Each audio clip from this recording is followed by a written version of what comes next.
We'll be providing an additional update as we have moved now into the investigation phase of this tragic incident. I'll be making some prepared remarks and will not be taking questions. My name is Chief Sean Barnes, Shonbarnes, and I'm the Chief of Police for the Madison Police Department. The past 24 hours have been a flurry of emotion, sadness, anger, disappointment, grief for the Madison community. We were brought together by a tragedy, and today 3 families woke up this morning to a world without a loved one. And that can never be outdone. In the midst of this tragedy, our community has come together in an incredible demonstration of support from Madison and indeed the state of Wisconsin and our nation. I cannot express enough gratitude to the many emergency response agencies who provided direct support to the Madison Police Department.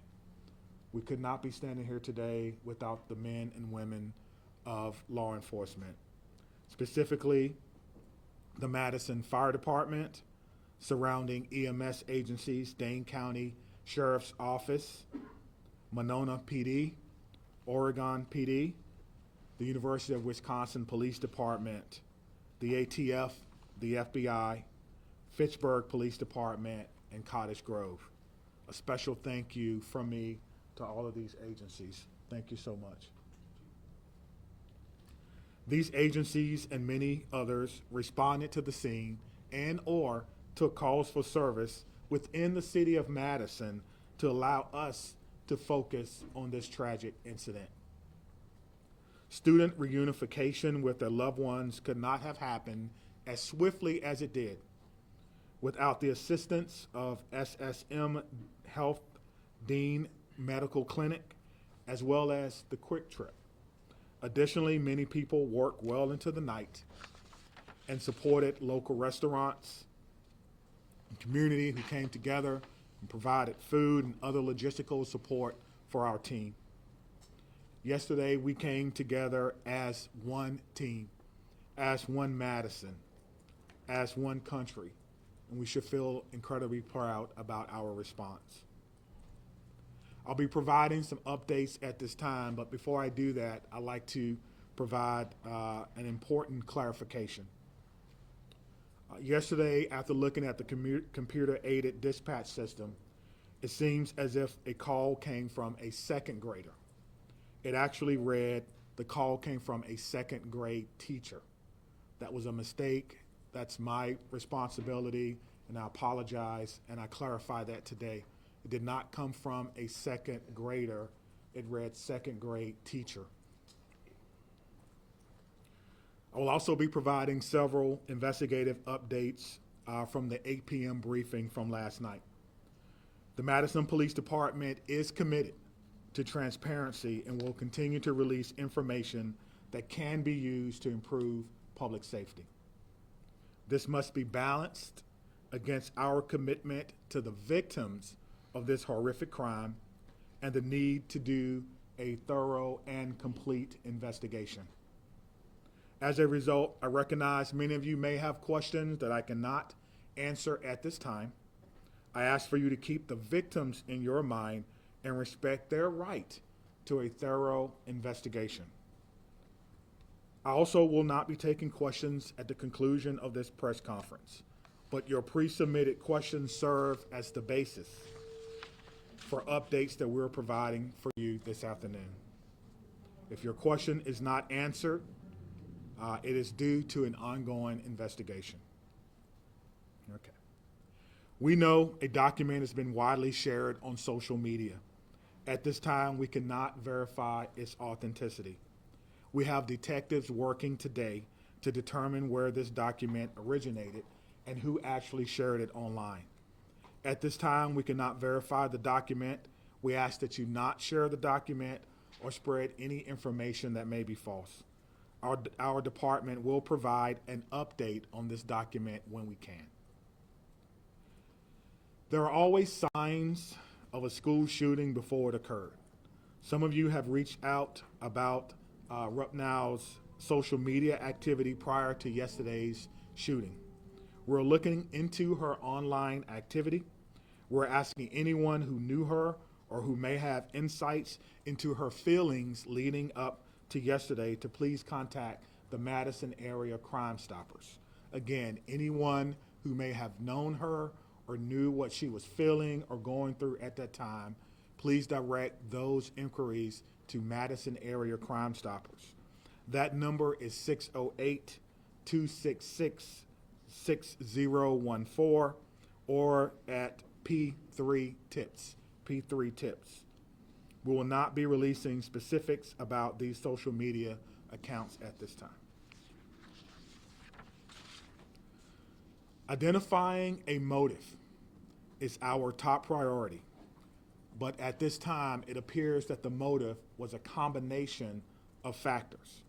Again, we cannot share that information at this time because we do not want to jeopardize the investigation and those who are currently cooperating with us. All patient status remain unchanged. The 911 calls are the record of the 911 Communications Center, and their standing operating procedure is not to release documents in open and active investigations.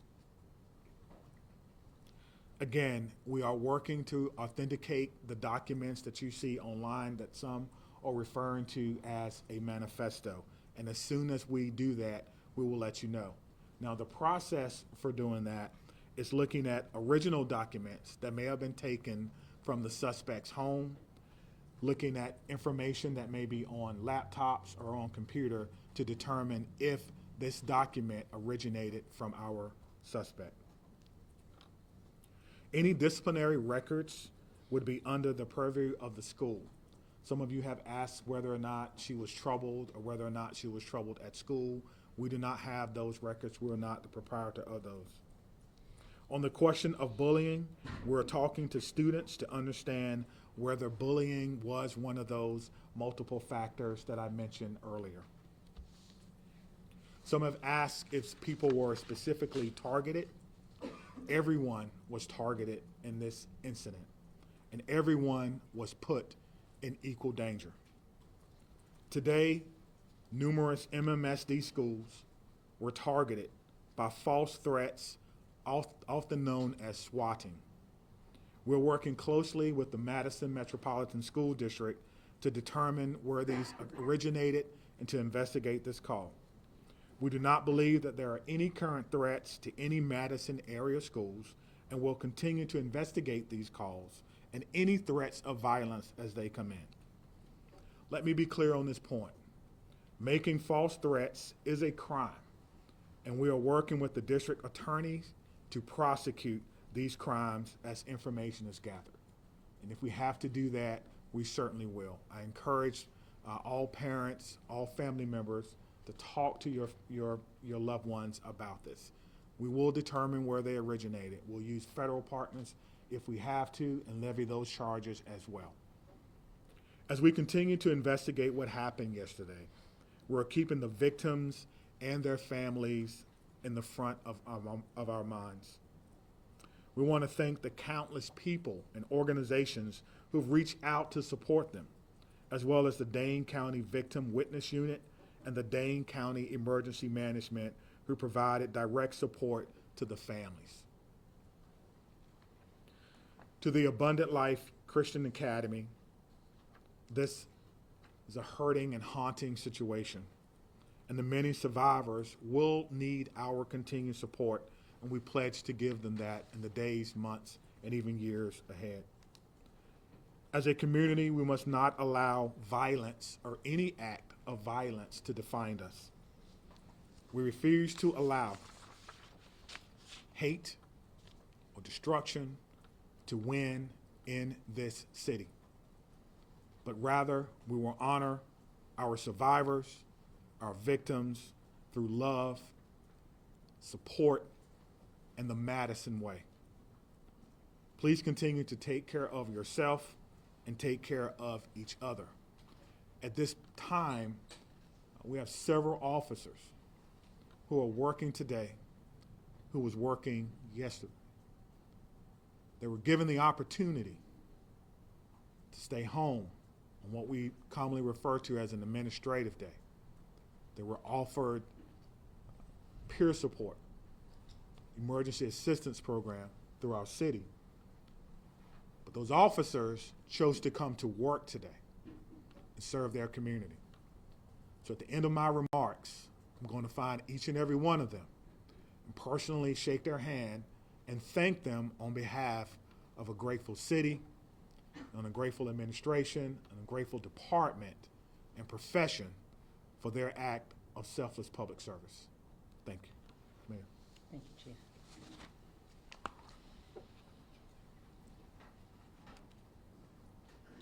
I want to start where the Chief ended, which is just asking everyone in this room and within the sound of my voice to take a minute. It's been an incredibly difficult 24 plus hours at this point in time. And we're all human, including each and every one of you in the media who is covering this really tragic event. Please remember that you're human and take care of yourselves. We all need to do that. Drink water. Take a moment. Access whatever mental health resources you need. Because that's our job now, is to take care of ourselves so we can take care of each other and our community. Yesterday, the Madison community experienced a terrible and traumatic event. If there's any positive in it, it's that the educators at Abundant Life, our local law enforcement and first responders, and our community partners were prepared to respond. They acted without hesitation to protect our children, and I'm grateful and humbled by their actions. It's a day that I hoped never would come to our city, but like so many other communities, here we are. We will never be the same, but we will get through this together. I want to ask again that everyone, please respect the privacy of the victims, their families, and those in the Abundant Life community. Right now, our full focus is on caring for those impacted. First and foremost, the victims and their families, the Abundant Life students and educators, our first responders, the students and educators across the city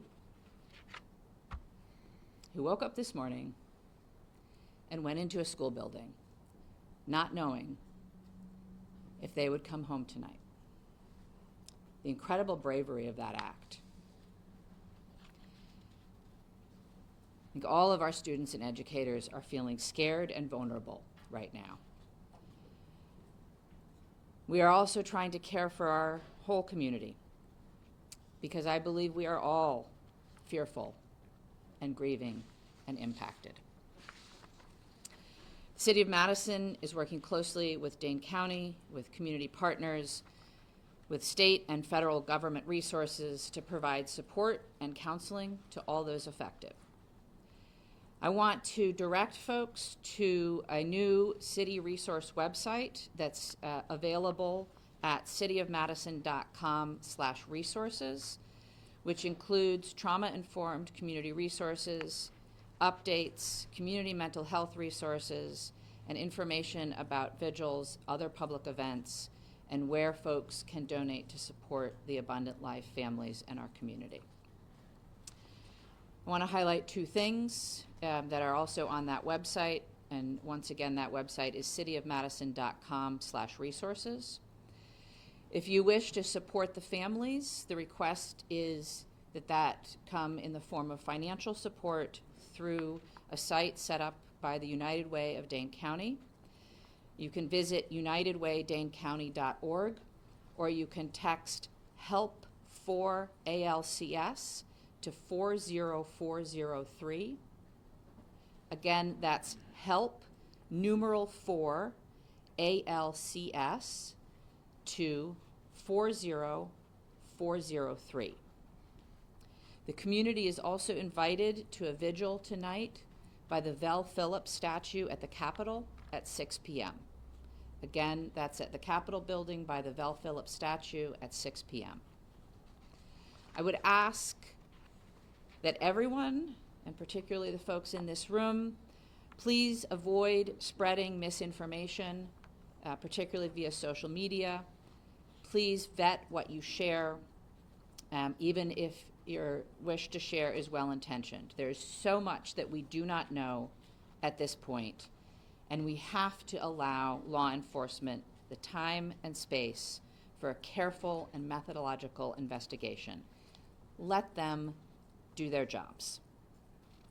And above all, please respect the victims, respect the families, respect the school community, particularly on social media. I want to say a huge thank you again to all of our partners and those across the country who have reached out offering support and well wishes, including President Biden, who I talked to yesterday, Senator Baldwin, who I talked to yesterday, Congressman Pocan, Governor Evers, who called, and many others at every level of government and all across our community. I want to thank most particularly our first responders and everyone who mobilized yesterday to help. Certainly Madison Police Department and the many law enforcement agencies that were mobilized, the Madison Fire Department, the Sheriff, the State Patrol, the FBI, the ATF. I want to thank our hospitals that cared for the victims and the medical staff there. I want to thank Dane County, in particular, Emergency Management and the Victim Services Unit. They have been incredible. I want to thank SSM Health and the Dean Clinic. They, without hesitation, made their facility available to us. They canceled all appointments. They rearranged the facility. They put their staff at our disposal to make sure that the Abundant Life families could be reunited with their students. I couldn't be more grateful to them. I want to thank the United Way, both for setting up the donation site and for mobilizing resources across our community. I want to thank the Red Cross and the Salvation Army, the religious leaders who came to the reunification site yesterday from across our community, and all of the community organizations and businesses that donated food and resources to the families and are still now offering support for our community. There are so many people who have offered support, resources, help, and well wishes, and we are grateful to every single one of them. I want to end where I started, which is centering our collective humanity. We all have to take care of ourselves so that we can take care of each other and our community. Whatever your belief or tradition is, I would ask that you find a way today, tomorrow, in the coming weeks, months, and years to be kind, to give grace, and to find ways, big or small, to help make our community a safer place for all of our children. Thank you, and I'll turn the podium to the county executive. Sorry, before you go, can you introduce We'll yourself? answer questions. No, Oh, introduce I'm sorry. yourself again. I'm sorry, I forget that you're not a local. My name is Satya Rhodes Conway. I'm the mayor of Madison. That's S-A-T-Y-A, last name R-H-O-D-E-S-C-O-N-W-A-Y. Satya Rhodes Conway, mayor of Madison, Wisconsin. Thank you. Good afternoon, everyone. I'm County Executive Melissa Agard, M-E-L-I-S-S-A, A-G-A-R-D. It's unfortunate that we are still having to navigate this absolutely horrific situation in our community. I come before you today as a community leader, as a mom, as a fellow Dane County resident, and like many of you, someone who is continuing to process what unfolded yesterday at Abundant Life Christian School and across our community. My heart aches for the students and families and teachers and the first responders at all levels, from the 911 officers to the folks that are at our coroner's office. Every single one of us has been impacted in an unimaginable reality by this situation. Our kids, my kids, teachers across our community, and in fact across our nation, had to wake up and go to school today, and that was an act of bravery. Parents dropping their children off at after what we witnessed yesterday took an act of bravery and a belief in our community. And that's a bravery we should not have to put on the shoulders of our children and our families and our community. Let me be clear. These everyday actions that we have all experienced over the last 24 plus hours should not require bravery. They should be routine and joyful, especially at the end of a year, wrapping up a semester. Our kids should be laughing and learning and thinking about pajama day as they're heading into the holiday season. But right now, that's not the case. And right now, it's okay to not feel okay. That's how we move forward. And for some, the weight of this tragedy is overwhelming. I'm sure they're feeling sad and anxious and numb. We've heard that even from our police chief. And for others, they might just be feeling a little bit off, unsettled by the images that our news coverage is delivering to them in the fast-breaking social media world. And it's playing on repeat. And I am grateful for what it is that you all do. But this is impacting people in a different way. And I want you all to know, and people across our community, that their feelings are valid and they are not alone. Seeking support, talking to someone you trust, simply admitting that you're not okay is not a sign of weakness. It's actually a sign of strength. And whether you're feeling hopeless or scared or just not quite yourself, know that there are resources here in Dane County and in our community that will be here and continue to be here to support you in order to help people move forward through the healing process. Believe me, we are in this together. That is the Dane County way. That's what we do best. Through painful conversations and tears and hugs and vigils, we're going to heal. We're not going to be the same, but we're going to heal. Part of that process is setting aside complacency and demanding change. As someone who served 12 years in our legislature and had a front row seat to the inaction of addressing gun violence in our communities, I'm not stepping aside from that mission in my life. There's going to be public debate about the motives and other aspects of this mass shooting, but let us remember this fact. Gun violence is the #1 killer of children in this country. That's a legacy we cannot accept. We cannot accept that. Part of the reason I feel so pained by this tragedy is that mass shootings feel like something that's ominous and hovering, and we're all wondering where and when the next one is going to occur. And guess what? It happened here. It happened right here. And I am so proud of the folks that I work with at the county and that the mayor works with in the city and our partners at the federal, state, and local level, and how it is that we've stepped up and responded to support people. Could we do better? Could we do different? I am sure. But did we do well? I am proud of the work that has been done in this community over the last 24 hours. And I assure you all today that we are going to continue to work like hell to stop future tragedies and to support our community that has been harmed by these actions. And for anyone that's out there listening, anywhere in this amazing world that we live, whether you're grieving or you're scared or you're angry or you're unsure or you're curious, take care of yourself, Take care of the people who you love and whose lives you touch. Talk to someone, anyone. If you're not comfortable calling a number, there is someone in your life you can reach out to. No one is alone through this. We are strong in Dane County, and together we're going to get through this. And I know that there are questions that we all want answers to. And I am hopeful that we will have those answers sooner than longer. But please give us the time to do this right so that we can learn how to prevent this from happening in the future and support those that have been most impacted in our community.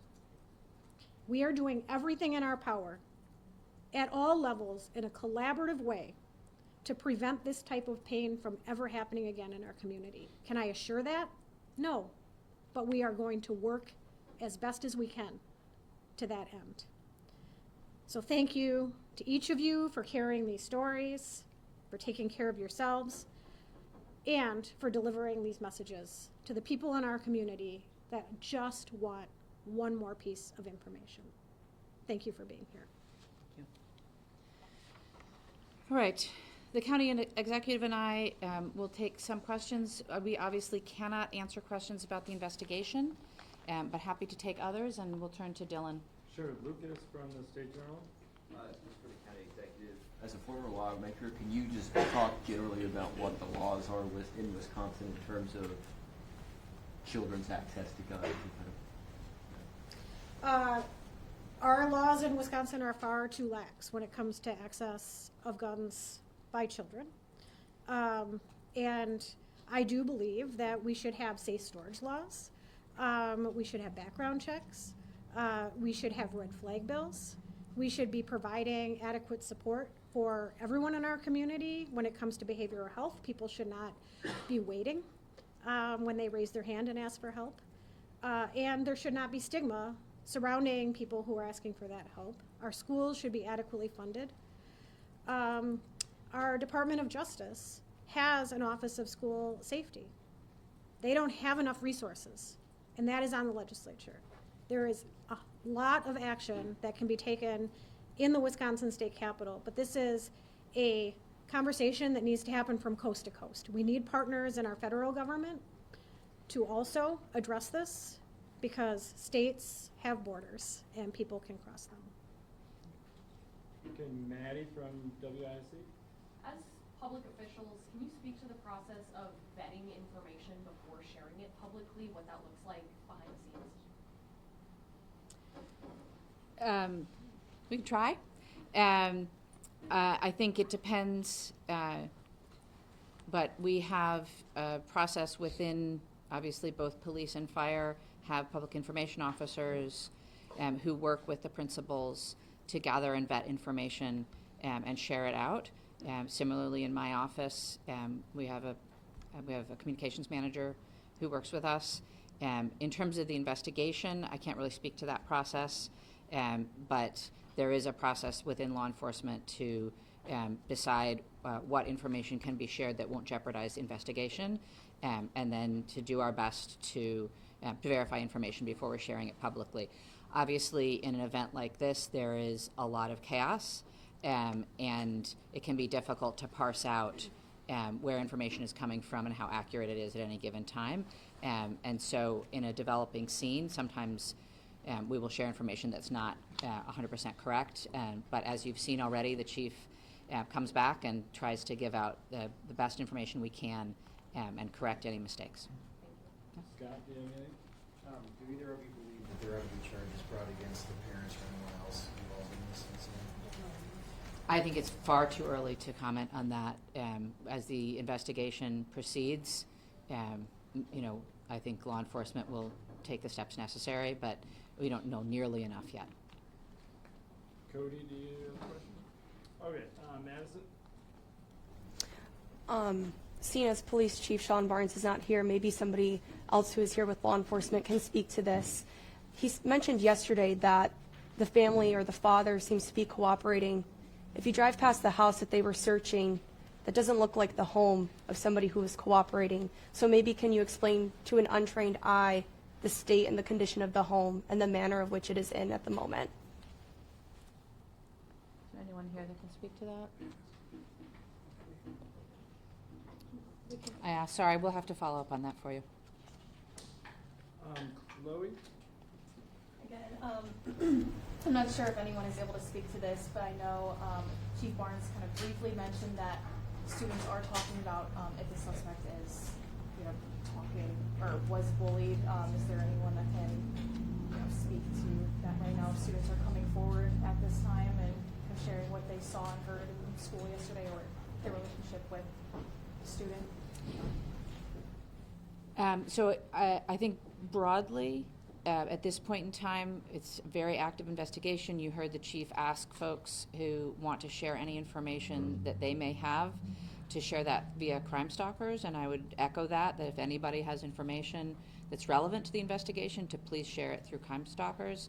I think today is going to be a very difficult day for all of our students in Madison. I know that our schools and teachers are doing their best to support kids. And I think the county exec has kids, as I do not, so she may know more about that. So I do have a son in our Madison schools, and it was hard for him to get up and go to school today. And then the school was locked down because many schools in Madison area were locked down due to swatting. And that was triggering not only to him and his peers, but to family members and educators. And the world that our kids are in now is very different than the one I grew up in. They have access to social media and digital communication in the palm of their hands. And they are oftentimes sharing information that has no source. It is our jobs as adults and as folks on the front lines to remind them that nothing is valid that they are sharing at this point in time, but to be there as they continue to process this. Again, my message to my son and to his friends and to other families that have been reaching out is, if you do feel that you have any information, if you feel like it might be something that would be helpful and you're not quite sure, you should still call Crime Stoppers. The smallest piece of information could be the last piece of information that we need. So don't second guess yourself. Please reach out to Crime Stoppers. Parents, support your children through this as they are navigating. It is a very confusing path for them, and my kids seem to know more than I do right now as this is going on, because of the fact that that digital device is in their hands. And we need to help them know that they should be putting that down and slowing their worlds down as we're navigating our way through this. Thank you. Shine from WORT. I'm sure you've been on the phone continuously and have made hundreds of calls. Could you talk about any conversations you've had with other MMSD or other schools in the area? Yeah, I can speak to that. I have been in touch with the superintendent, and my staff have been in touch with his staff. Initially, it was just making sure that everybody had all the same information, and some strategizing collectively about how to make sure that MMSD schools were safe. As the time goes on, you have seen this already, I'm sure, that MMSD is sharing information out with their families about how to support kids. They've shared information out with their faculty and staff about how to support kids going forward. That is something that we will continue to talk about, is how we can support, again, the students who I'm sure are confused, afraid, worried, the parents feeling the same, and of course our educators. That is part of the work going forward. I do also want to just recognize that there are schools, obviously, in our community that are not part of the Madison Metropolitan School District, and we are reaching out to them as well and making sure that they are supported and have the same level of resources. And that support is coming definitely from the state, but also from the county and the city, and will come more as we go forward. Do you want to add anything? Cameron from WMTV. Yesterday when you guys briefed us, you told us that, staff and students immediately left the building, some about their cars, some about coats, all of those things. So could you guys tell us what the status of the building is, and if there is a timeline in place for people to return back? I don't have all of those details, but what I can tell you is that Yesterday, there was a process of folks leaving the building and then obviously being reunited with their families. The building is a crime scene and will be under investigation for some time to come now. But obviously, the police department will work with the school and the leadership at the school to do what they can to make sure that people have access to things that they need. All right, James from WISN. Yeah, my question is for law enforcement and or DOJ. Yesterday it was said, and I want to quote this, there are almost always observable behaviors before something like this happens. And I see Trish nodding her head. Can you share what observable behaviors specifically we see as this investigation unfolds from the suspect in this case? So I think, again, Let's just, I want to address, because we did receive your question. I'm going to get in front of the microphones. As we mentioned earlier, any questions we can answer about the investigation, we answered in our updates. So we cannot take any more follow-up questions about the investigation. Are the observable behaviors in the social media accounts? That was not something that's... so again, it's an ongoing investigation. MPD will share information that they can as they can, but we're not able to speak to the investigation at this point in time.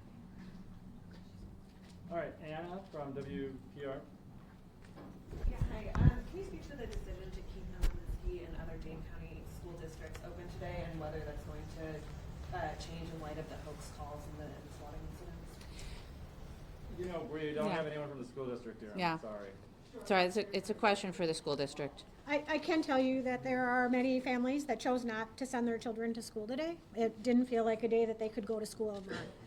That was a highly personal decision that individual families made. I honor local control. I honor our local governments and our school boards and our superintendents, and they are navigating this best as they can for their communities. All right, David from the Journal Sentinel. Hey, thanks for taking my question. Wanted to ask you about a timeline or any further information you give on the victims of this incident and kind of if there's any timeline for them. I'm not aware of a timeline at this point in time. Thank you. All right, Ian from CBS News. Why didn't the school have a resource officer, and would having one have made a difference? That's a question for Abundant Life. We can't answer that. Would having resource officers, I'm told that Madison doesn't have resource officers in their schools. This is something that would be... So again, that's a decision that's made by the individual schools and school districts, so it's not something that we can speak to. Brianna? Two questions, if I may. One, the police chief made a correction saying that it was actually a second grade teacher who made that 911 call. Have officials been in touch with that teacher? Is there anything you can share about who the teacher is? There's nothing we can share at this point in time. And then, are you able to speak to the general protocols about bullying? How does the school monitor bullying? Do they have protocols in place to monitor how that happens? Again, we don't represent Abundant Life, and so we're not able to answer questions for the school. All right, Shaq? Is anyone from Abundant Life able to speak, or she just had it. Okay, I'm sorry. Okay, we gotta wrap it up here. So we'll go. Well, Mayor Conway, are you able to just say? I mean, right now we know the victims as students and teachers, nothing more. Can you just speak a little bit more to that? I understand you're trying to respect their privacy, but can you speak a little bit more to the personality? Were they engaged in sports? Were they beloved by the community? I'm sorry, we can't share anything more at this time, and it's Rhodes Conway. Oh, excuse me. Yeah. We really can't share that. Okay, so Adam from CBS 58. Sure. So it's been 27 hours now. Why can't we share the identities of the victims? It is my first priority, and I believe the priority of many of us here, to respect their privacy and their timeline. These are folks that have been deeply impacted by trauma and are grieving. And frankly, I think it should be up to them whether and if they want to share any personal identifying information with anyone at all. But it's not up to me. It's a law enforcement decision. And so when law enforcement feels like that's appropriate, they will share that information. The shooter was named yesterday. Do you know why the victims were not named? No, that's a law enforcement decision. He unfortunately walked out the door, too. Do you know when we'll be able to talk to him? I don't. Adding off that question, I mean, we've been sitting here for the last 27 hours, as Adam mentioned. Why would you guys not have the proper people in place to answer some of these questions you guys, including the fire chief, have sat here and tried to say that you want to dispel rumors on social media. You want to make sure that you're giving factual information. We're asking questions that have been circulating on social media, including rumors about the victims. Why not provide clarification and actually have people here to answer those questions to set the record straight? I don't know how many times I can say this. We will share good factual information when we can. None of you is obliged to stay here. You're free to leave. You don't have to be sitting in this room if you don't want to. We will share information when we can. It's very important that that information be as factual as possible. All right, I'm going to say this and then we're done. It is absolutely none of y'all's business who was harmed in this incident.